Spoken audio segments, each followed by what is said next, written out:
지금 유가가 떨어지기 시작했다고 보기 때문에 네. 아마 7월 미국 소비자 물가도 상승률이 많이 둔화될 것이다. 우리나라도 그럴 것이다.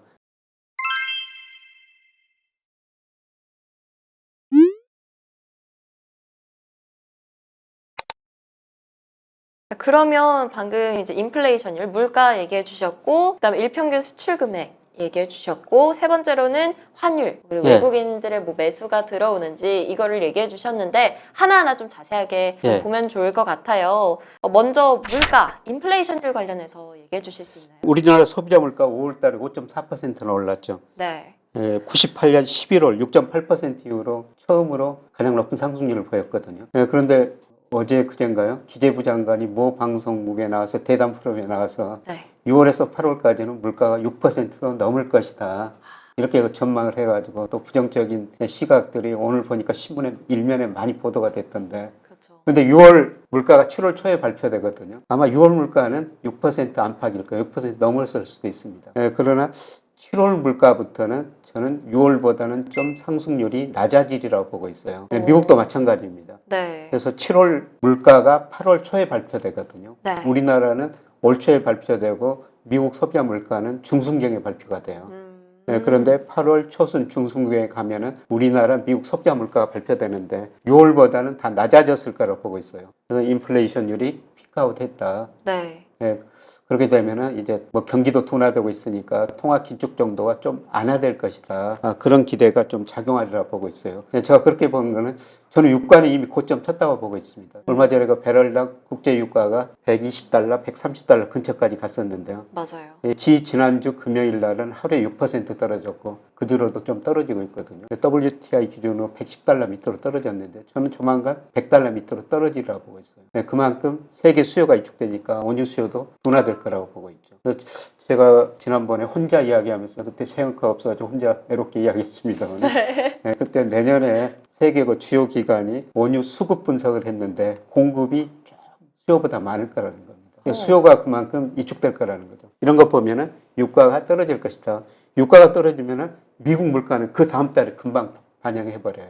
유가가 워낙 중요하잖아요. 그렇죠. 유가가 떨어지면은 그 다음 달 소비자 물가가 떨어지거든요. 지금 유가가 떨어지기 시작했다고 보기 때문에 네. 아마 7월 미국 소비자 물가도 상승률이 많이 둔화될 것이다. 우리나라도 그럴 것이다.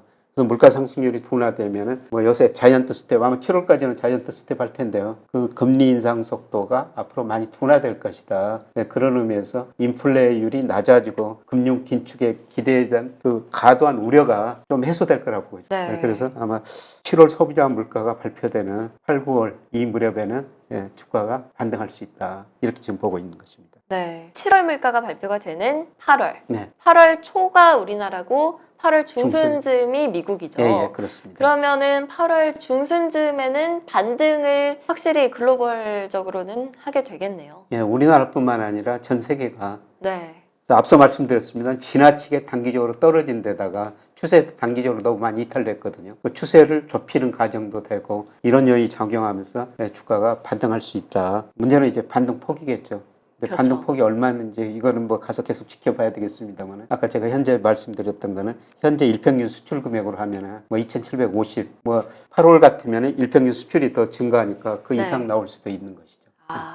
네. 방금 물가 얘기해 주셨고 지금 살짝 언급을 해 주셨는데 일평균 수출 금액 부분에서 봤을 때는 반등 조건 어떻게 자세하게 일평균 확인할 수 수출 있을까요? 금액이 주가와 상관계수 0.85니까요. 네. 어떻든 일평균 수출 금액이 증가해야 코스피가 오를 수가 있거든요. 네. 그런데 5월 달에 일평균 수출 금액이 26억 8천만 달러에서 많이 증가했죠. 그래서 이걸 발표할 무렵에 주가가 일시적으로 반등했는데요. 6월 들어가지고 주가가 지금 굉장히 많이 떨어졌지 않습니까? 네.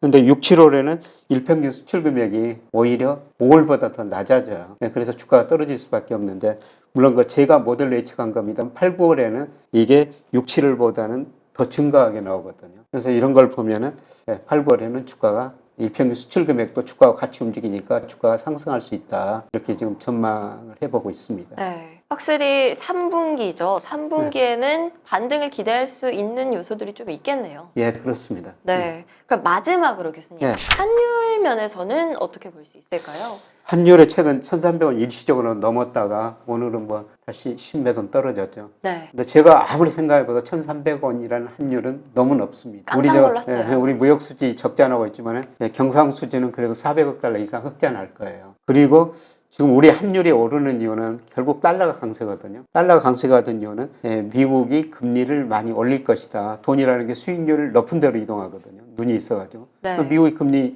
인상하면 미국으로 돈이 몰려들 것이다. 그런 기대가 작용했고요. 그 다음에 러시아가 우크라이나 침공하면서 글로벌 경제 금융시장이 매우 불안해졌지 않습니까? 달러가 안전자산이라는 거죠. 안전자산 수요가 늘어나면서 달러가 강세를 보였는데요. 그런데 저는 미국 10년 국채 수익률이 최근에 3.47%까지 올라갔는데, 물론 장기적으로 제가 국채 수익률 추정한 10% 정도 나오는데 거기까지는 못 올라갔지만 미국 금리가 지금 많이 오른 건 사실이거든요. 10년 국채 수익률이 3.47%가 고점이었을 것이다. 미국 금리가 떨어지면은, 특히 일본하고 금리 차가 벌어지면서 엔화가 큰 폭으로 약세를 보였는데, 미국 금리가 떨어지면서 10년 국채 수익률이 떨어지면서 저는 금리 차가 축소되리라고 보고 있거든요. 그래서 앞으로 뭐 3분기 중후반, 뭐 연말로 갈수록 달러 가치가 떨어질 것이다. 달러 가치가 떨어지면 상대적으로 원화 가치는 오를 수밖에 없죠. 네. 그런데 환율이 그렇게 많이는 떨어질 것 같지 않은데, 제가 아까 HP 필터라고 그랬는데요. 과거에는 환율 그 추세가 한 1,150원이었어요. 그래서 1,050원에서 1,250원 사이에 왔다 갔다 했는데요.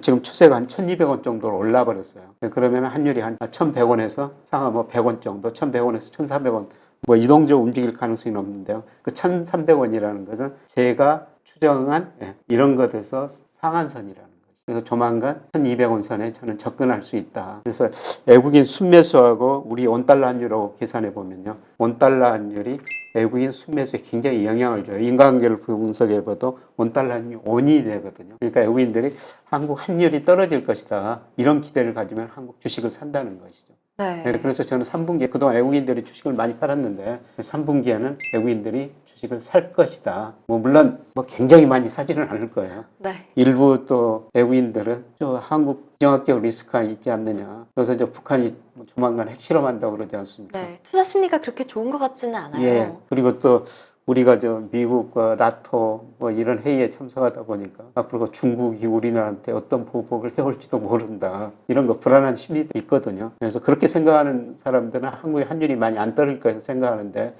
경제가 펀더멘탈만 생각하면은 조만간 환율이 저는 1,200원 근처로 떨어질 수 있다. 이 사이에 외국인이 주식을 살 수 있다. 그래서 3분기는 주가를 저는 낙관적으로 지금 보고 있습니다. 네. 지금 오늘 얘기한 내용이요. 베어마켓 랠리가 가능한가였어요. 그래서 지금 결론적으로 정리를 해보면 지금 주가가 저평가되었다라고 말씀을 해주셨는데, 그 근거로는 첫 번째로 GDP, 그리고 두 번째로는 일평균 수출, 그리고 이제 장기 추세적으로 어느 정도 이탈했는지에 대해서도 얘기를 해주셨는데, 물가 그리고 일평균 수출 금액, 환율 면에 있어서 굉장히 3분기에 살짝 반등할 가능성이 있다라는 점도 짚어주셨습니다. 조금은 희망이 보이는 그런 시간이었던 것 같아요. 왜냐하면 그동안은 계속 언제까지 떨어질 것이냐가 주제였는데 지금은 어느 정도 저점이 보이는 느낌이거든요. 예, 뭐 지금은 좀 주가가 지나치게 단기적으로 저평가돼 있으니까 그냥 기다리고, 뭐 저는 뭐 아주 단기 투자자라면은 향후 뭐 3, 4개월 보고 지금 주식 비중을 좀 늘려도 괜찮을 것 같다. 7월까지 이런 말씀을 드리고 싶습니다.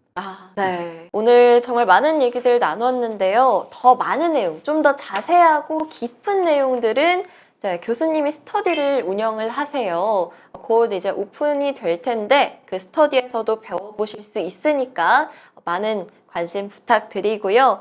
다음 주제도 흥미롭더라고요. 다음 주제 살짝 스포를 하면요. 실질금리로 본 미국 경제입니다.